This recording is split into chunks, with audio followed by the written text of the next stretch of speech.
Harvard university మంచి భవిష్యత్తు కోసం తెలుగు విద్యార్థులు ఇష్టపడే యూనివర్సిటీ.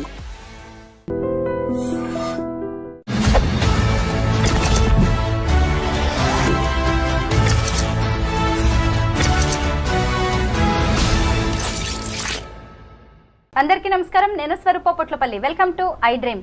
డొనాల్డ్ ట్రంప్ అమెరికా అధ్యక్షుడిగా రెండోసారి బాధ్యతలు చేపట్టిన తర్వాత తీసుకుంటున్న నిర్ణయాలు విదేశీయుల్లో గుబులు రేపుతున్నాయి. ప్రస్తుతం నాతో పాటు American studies expert Kannaganti Ramesh గారు ఉన్నారు. ఆయనతో మాట్లాడి వీసాలకు సంబంధించిన అనేక అప్డేట్స్ తెలుసుకుందాం. నమస్తే రమేష్ గారు. నమస్తే అండి. అనుకున్నట్టే అవుతోందండి. ఇంకా ట్రంప్ వచ్చాడంటే ఖచ్చితంగా వీసాల మీద అనేక రకాలైన డెసిషన్స్ తీసుకుంటారు అని అందరూ అనుకుంటూనే ఉన్నారు. ముఖ్యంగా H1B వీసాల మీద లాటరీ సిస్టమ్ ను బ్యాన్ చేయబోతున్నారు, ముఖ్యంగా రద్దు చేయబోతున్నారు అనే వార్తలు వస్తున్నాయి. మీ దగ్గర దీనికి సంబంధించి ఏమి ఇన్ఫర్మేషన్ ఉంది? H1B లాటరీ సిస్టమ్ ని రద్దు చేయటం అనేది ఇప్పుడు జరగదు. Please be relaxed. కానీ there are 2 schools of thought. ఒక స్కూల్ ఆఫ్ థాట్ ఏమని చెప్తుందంటే, మెరిట్, అమెరికా అంటేనే merit based economy, meritorious talented highly skilled పీపుల్కి ఇవ్వాల్సిన H1B వర్క్ పర్మిట్ని మీరు అదేదో ఒక జోదం లాగా లాటరీ వేసి ఆ లాటరీలో ఎవరిది చిట్టు వస్తే వాళ్ళని తీసుకొని వాళ్ళకి పంపించడం ఏంటి? ఎగ్జాంపుల్ అండి, హార్వర్డ్ యూనివర్సిటీలో చదువుకున్నాను నేను. ఎగ్జాంపుల్, నిజంగా నేను స్టాన్ఫోర్డ్ యూనివర్సిటీలో చదువుకున్నాను. నేను ఆర్టిఫిషియల్ ఇంటెలిజెన్స్ ప్రోగ్రామ్ మీద మొన్న 2024లో స్టాన్ఫోర్డ్ యూనివర్సిటీలో చదువుకొని వచ్చా. నేనే అమెరికాకి H1B కోసం అప్లై చేస్తున్నా. కానీ నా టైం అవ్వక నా చిట్టు పికప్ అవ్వకుండా ఎవరో అమెరికాలో ఒక చిన్న యూనివర్సిటీలో అడ్మిషన్ వచ్చిన వాళ్ళ లాటరీ సిస్టంలో అక్కడ చదువుకొని వచ్చిన అబ్బాయిది వర్క్ చేయడానికి ఆయన చిట్టు పికప్ అయింది అనుకోండి. మరి నేను స్టాన్ఫోర్డ్లో చదువుకొని వచ్చాడు, అతను ఏదో చిన్న యూనివర్సిటీలో చదువుకొని వచ్చి ఇద్దరం వెళ్తుంది భుక్తి కోసమే. కానీ నా ఎడ్యుకేషనల్ క్వాలిఫికేషన్స్ అన్ని పక్కన పెట్టి ఆయనది పికప్ అయింది. అంటే నా మెరిట్ అసలు టెస్ట్ కాకుండానే, నా మెరిట్ జడ్జిమెంట్కి రాకుండానే, దాని పరిగణలోకి తీసుకోకుండానే ఏదో లాటరీ వేసి లాటరీలో చిట్టిస్తే ఎంత పెయిన్గా ఉంటుంది మేడం. ఇది ఒక స్కూల్ ఆఫ్ థాట్, ఒక సెక్షన్ ఆఫ్ సొసైటీ ఆర్గ్యుమెంట్.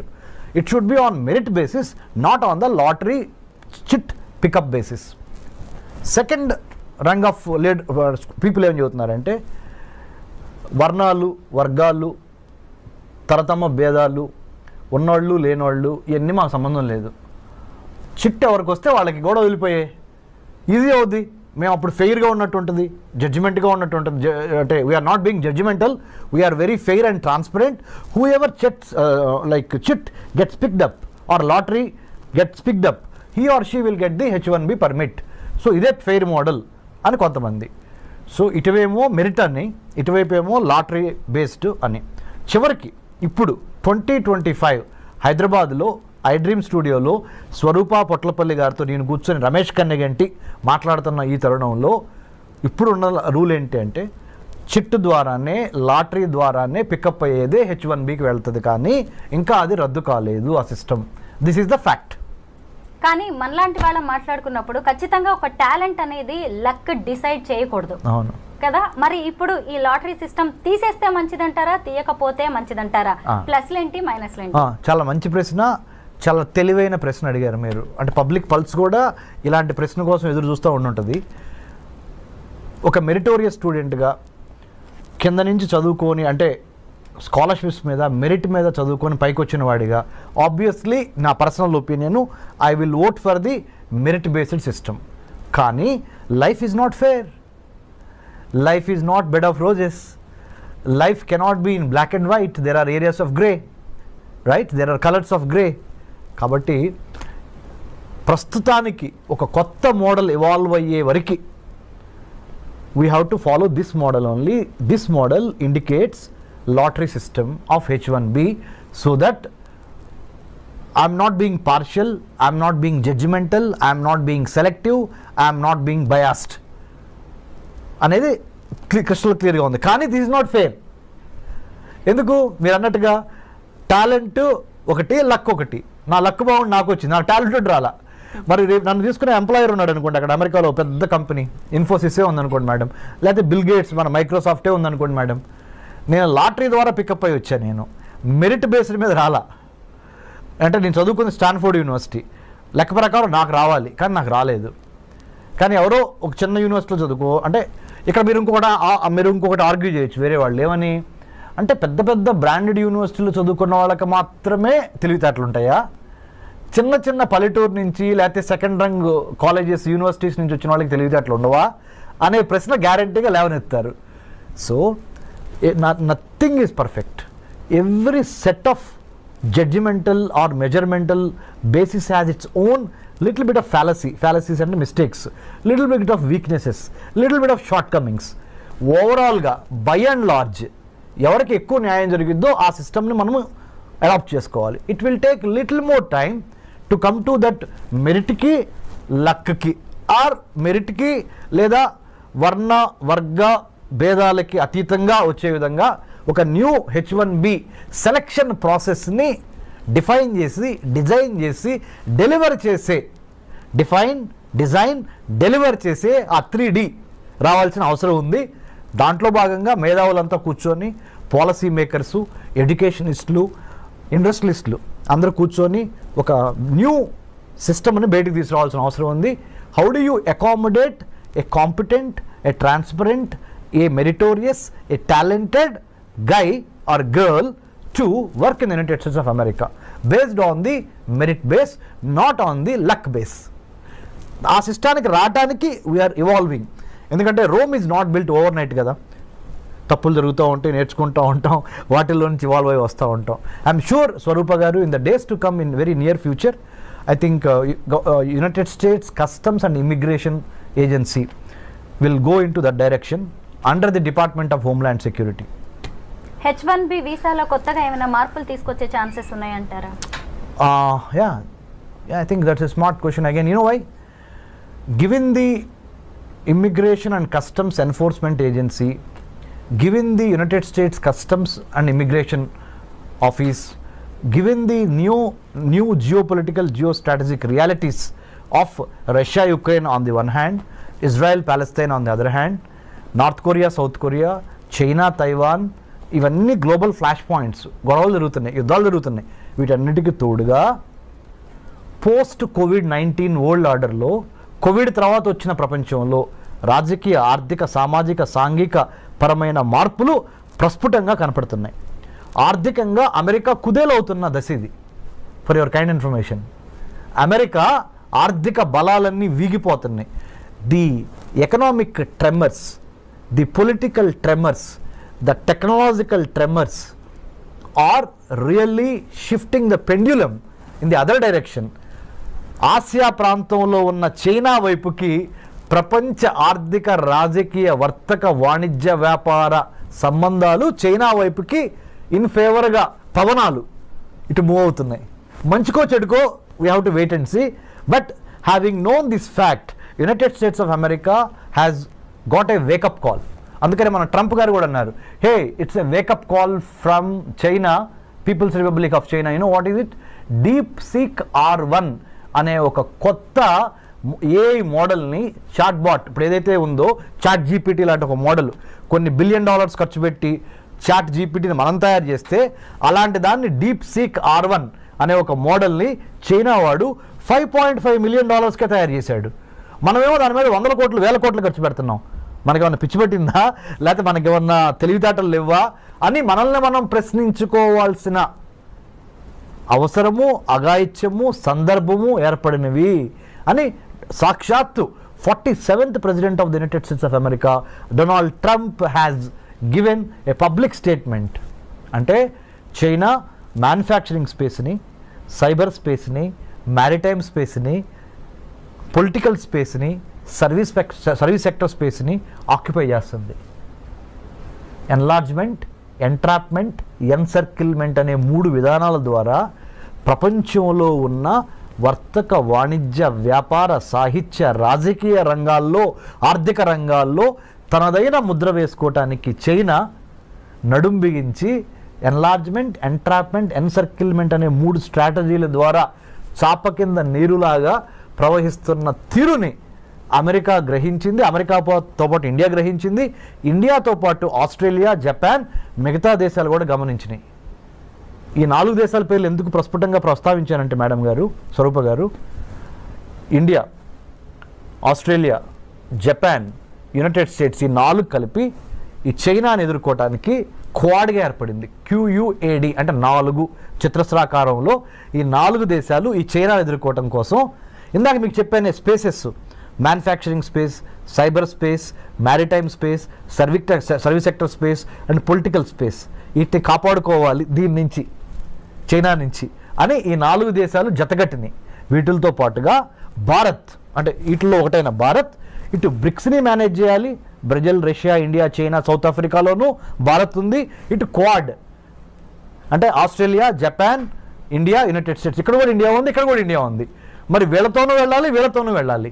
ఇద్దరితో కలిసి వెళ్ళి తన యొక్క రాజ్య ప్రయోజనాల్ని ఎలా కాపాడుకోవాలనే రాజకీయ దౌత్యపరమైన చదరంగంలో భారత్ చాలా స్మార్ట్గా తన పావుల్ని కదపాలి. దీనికి ఒక బ్యాక్గ్రౌండ్ ఉంది ప్రపంచ రాజకీయాల్లో. ఇప్పుడు జరుగుతున్న COVID-19 పరిణామం తర్వాత అమెరికా ఆర్థిక వ్యవస్థ కుప్పగూలిపోయి, అందుకనే let's make America great again అనే నినాదంతో ప్రెసిడెంట్ ట్రంప్ ఎందుకు అధికారంలోకి వచ్చాడు అంటే, ఉన్న వాళ్ళకి, అమెరికా పౌరులకి ముందల విద్య, వైద్యం, ఆరోగ్యం, పర్యావరణం, వాళ్ళకి భద్రత, ఉపాధి ఇవ్వగలిగితే తర్వాత మిగిలింది ఏదన్నా ఉంటే ప్రపంచ దేశాలకు పంచిపెడతాము అనే ఒక బేసిక్ నాలెడ్జ్ నుంచి, బేసిక్ ఐడియాలజికల్ ప్రిమైజ్ నుంచి ఆయన let's make America great again అన్నాడు. అందుకని ఇండియాకి నిన్నగాక మొన్న $21 మిలియన్ రద్దు చేశారు యుఎస్ ఎయిడ్ నుంచి. ఇది ఇండియాలో ప్రజాస్వామ్యాన్ని పెంపొందించడానికి, ఎలక్షన్స్ని పెంపొందించడానికి $21 మిలియన్ శాంక్షన్ అయి ఉంటే దాన్ని రద్దు చేసేశారు Elon Musk, department of government efficiency, కొత్త డిపార్ట్మెంట్ వాళ్ళు. ఎందుకంటే ముందర మన దేశం గురించి మనం ఆలోచిద్దాం. అది అమెరికా, అది భారత్ కానీ, నేపాల్ కానీ, బంగ్లాదేశ్ కానీ, ఏ దేశమైనా మనకెందుకయ్యా, America first, let's make America great again అనే నిదానంతో ట్రంప్ ఉన్నాడు. కాబట్టి దీనికి ఎంత బ్యాక్గ్రౌండ్ ఉంది. ఐ డ్రీమ్ ద్వారా, మీ ద్వారా, you are such a senior journalist with so much of hard work that you have put in the capital of India and elsewhere in the country. So my humble appeal to I dream viewers is, అర్థం చేసుకోండి, America యొక్క ఆర్థిక వ్యవస్థ పరిస్థితి బాగోలేదు. China చాలా తెలివిగా, చాలా స్పీడ్గా, చాలా సర్ప్రైజ్ ఎలిమెంట్స్తో అమెరికాని కొట్టడానికి ఆర్థికంగా, రాజకీయంగా, సాంకేతిక పరంగా ప్రతి అంశంలోనూ, ప్రతి డిపార్ట్మెంట్లోనూ అమెరికాని శాసించే విధంగా చైనా ఎదుగుతున్నది. కాబట్టి భారత్ ఏం చేయాలి అంటే, ప్రపంచ రాజకీయాల్ని ఒక తెలుగువాడిగా మనం గమనించి చాలా స్మార్ట్గా మన ఆర్థిక, రాజకీయ, వర్తక, వ్యాపార, వాణిజ్య ప్రయోజనాలని కాపాడుకుంటా ఇటు అమెరికాతోనూ ఉండాలి, ఇటు చైనాతోనూ ఉండాలి, ఇటు రష్యాతోనూ ఉండాలి, ఇటు యూరోపియన్ యూనియన్తోనూ ఉండాలి అనే ఒక smart, the combination of muscle power and then mind power, ఈ రెండు కలిపి స్మార్ట్ పవర్గా ఎదిగి మనల్ని మనం కాపాడుకోవటం చాలా ఇంపార్టెంట్. ఇలాంటి పరిస్థితుల్లో మరి ముఖ్యంగా కొత్త అధ్యక్షుడు వచ్చినప్పుడు కొత్త ఆశయాలతో వస్తూ ఉంటాడు. వాటిని అర్థం చేసుకొని దానికి అనుగుణంగా ప్రీ డిపార్చర్ ఓరియంటేషన్ అంటారు, PDO అంటే ఇక్కడి నుంచి వేరే దేశం వెళ్ళేటప్పుడు ఆ దేశం యొక్క చట్టం ఏంటి, న్యాయం ఏంటి, సంస్కృతి ఏంటి, సాహిత్యం ఏంటి, చరిత్ర ఏంటి అనేది అవగాహన లేకుండా ఏదో వీసా వచ్చేసింది కదా అని చంకలు కొట్టుకొని బొమ్మని మీరు ఫ్లైట్ ఎక్కి అక్కడ దిగంగానే వాడు చెప్పేది మీకు అర్థం కాదు, మీరు చెప్పేది అర్థం కాదు, మీరు అక్కడికి వెళ్ళిన తర్వాత భారతదేశంలో ఎలా ఉన్నామో అలా ఉందాం అనుకుంటే కుదరదు, తిరిగి మళ్ళీ డిపోర్టేషన్ అంటాడు, ఇంకోటి అంటాడు, H1B వర్క్ వీసాల గురించి మాట్లాడతాడు, F1 స్టూడెంట్ వీసాల గురించి మాట్లాడతాడు, ఆప్షనల్ ప్రాక్టికల్ ట్రైనింగ్ 20 గంటల మించి చేయకూడదు అంటాడు. అర్థం కాక ఏం చేయాలి అర్థం కాక ఇవన్నీ కాకుండా ప్రీ డిపార్చర్ ఓరియంటేషన్, PDO అంటే వేరే దేశంలోకి, మన దేశం నుంచి వేరే దేశంలో కాలు పెట్టబోయే ముందల అక్కడ చేయవలసిన అంశాలు ఏంటి, చేయకూడని అంశాలు ఏంటి, అక్కడ రాజకీయం ఏంటి, చరిత్ర ఏంటి, సాహిత్యం ఏంటి, వర్తకం, వ్యాపారం, వాణిజ్యం అక్కడ ఎలా జరుగుతుంది అనే దాని మీద మినిమం కామన్ సెన్స్తో, మినిమం హోంవర్క్తో ప్లాన్, ప్రిపేర్, పర్స్పైర్, ఇన్స్పైర్ అనే విధంగా మనం అక్కడికి వెళ్తే మంచిది.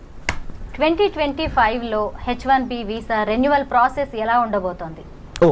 2025లో ఏమైనా మారే ఛాన్సెస్ ఉన్నాయా? ఓకే, రెన్యువల్కి సంబంధించినంత వరకు గుడ్ న్యూస్.